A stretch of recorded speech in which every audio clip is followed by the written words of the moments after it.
Helicopter বিধ্বস্ত হয়ে সমুদ্রপাড়ের একটি রিসর্টের উপর পড়েছে। এ ঘটনায় এক শিশুসহ 5 জনকে হাসপাতালে ভর্তি করা হয়েছে। তাদের অবস্থা গুরুতর। হেলিকপ্টারটি নিয়ন্ত্রণ হারিয়ে পড়ে যাওয়ার মুহূর্তটি ক্যামেরাবন্দি করেছেন পর্যটকরা। সেই ভিডিও ভাইরাল হয়েছে। যুক্তরাষ্ট্রের দক্ষিণ ক্যালিফোর্নিয়া শহর হান্টিংটন সৈকতে হেলিকপ্টার বিধ্বস্ত হলে আতঙ্ক ছড়িয়ে পড়ে। স্থানীয় সময় শনিবার 11 অক্টোবর এ ঘটনা ঘটে। হান্টিংটন বিচের অগ্নি নির্বাপক কর্মীরা জানান, স্থানীয় সময় দুপুর 2টোর কিছু পরে প্যাসিফিক কোস্ট হাইওয়ের কাছে বিচ বুলেভার্ড এবং টুইন ডলফিনস ড্রাইভের মাঝামাঝি একটি স্পটে পর্যটকরা আনন্দে মেতেছিলেন। এ সময় রিসর্টের পার্কিং লটের কাছে হেলিকপ্টারটি ঘুরপাক খাচ্ছিল।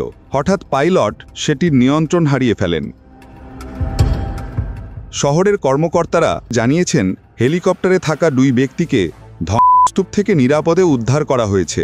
এ ঘটনায় রাস্তায় থাকা 3 পথচারীও আহত হয়েছেন। মোট 5 জনকে চিকিৎসার জন্য হাসপাতালে নিয়ে যাওয়া হয়েছে। তাদের কারো অবস্থা জানা যায়নি। স্বজনরা চিকিৎসার তত্ত্বাবধান করছেন। পুলিশ বিকেল 3টের দিকে হান্টিংটন স্ট্রিট এবং বিচ বুলেভার্ডের মধ্যে যাতায়াত বন্ধ করে দেয়। ওই সময়ই তারা দুর্ঘটনার তদন্ত শুরু করে। বন্ধ ঘোষণার পর কমপক্ষে কয়েক ঘন্টা ধরে তারা এলাকাটি এড়িয়ে যেতে এবং বিকল্প রুট ব্যবহার করতে লোকেদের অনুরোধ করে।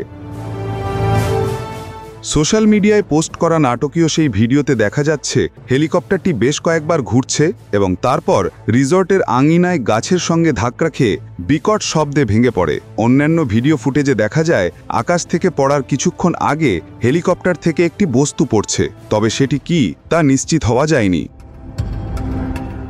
প্রতিবেদনে জিনুক রহমান, কণ্ঠে মৃদুল। আপনারা দেখছেন ওয়ার্ল্ড ভিউজ।